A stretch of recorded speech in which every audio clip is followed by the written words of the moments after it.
This is DAHBOO7. A heads up for everybody out there that likes to catch my live streaming.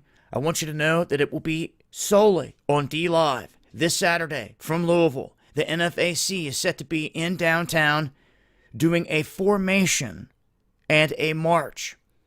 Now, this group arrived down in Stone Mountain on the 4th of July, turned some heads, and anytime you have a large group of people marching down the road, especially in all black with guns, it's going to turn some heads. Now, nothing crazy happened with them down there. They went down there, a show of force pretty much, but there's a lot of questions swirling around this group.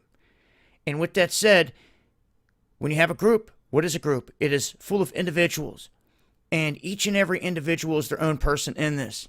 Respect to every soul out there that shows it. Now, the leadership is a little different. The very top guy, Grandmaster Jay, he's calling himself.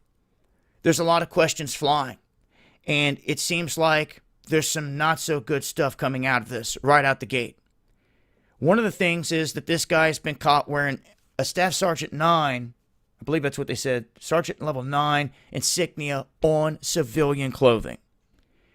Anyone that's in the military know that this is against the rules, that this is not allowed. They show this in a whole other video. Some guys went digging on him to try to figure out if he was who he said he was. And this is what they come to find out. Then they go to his LinkedIn. They go to look up all of his awards. Nowhere on there, anywhere, is this level that he's claiming on his shirt. Pretty suspect to most people that say it would be on there if he was really what he's saying he is. But it's not on there because they're saying he's not that. So it's a simple question. And it's one you're probably not going to get a solid answer, to be honest with you. Because they've gone up and asked this guy when he formed the whole group. He refuses to even say that. Now, I get it. You want to keep some things on the down low, some things to yourself. But if you want to be accepted by the public, then you better be ready to answer some questions to the public. And if you don't care about the public, then who do you care about? Okay, it's one thing to come down here and say that you're here for justice for Breonna, which is something I support too.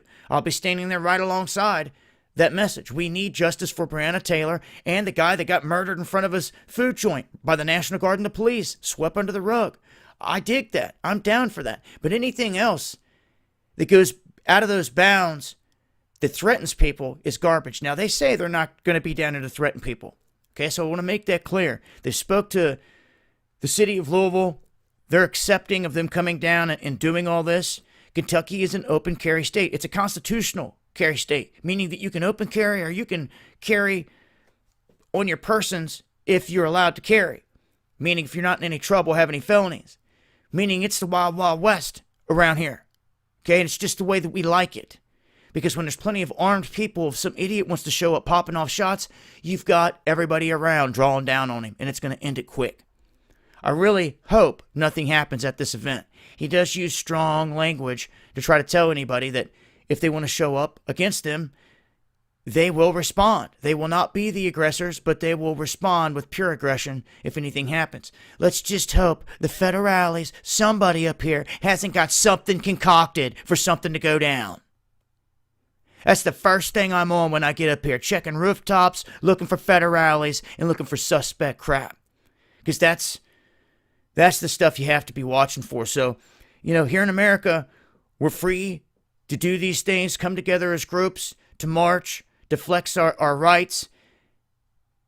That is all part of America. Know that. And we should respect that. But when people start to terrorize, that's a whole different ballgame. Okay, so it's two different things. We're just going to take this one step at a time. And like I said, I look to give these individuals that I speak with out here a fair shake, and hopefully they can give respect back. But we'll see how this all goes down. The only issue that I see thus far is the guy at the top with question marks around him that he doesn't want to answer or we can't get answered. So we're going to work to get those answered. I look to be on the ground. I want to thank everybody that supports me traveling on the road. Anyone that hits that PayPal for gas money, hotel, and all that, it will take me a few hours to get up there. Even though it's in Kentucky, it'll still take me a few hours to get up there and set up. But this is the plan. Saturday, around noon, live streaming. DLive exclusive. Over here on YouTube, somebody goes by bumping Tupac, it catches me a copyright strike. That don't happen on D Live. That's why we're over there, and it's only going to be over there. Links below. See you guys Saturday. Locked and loaded, baby.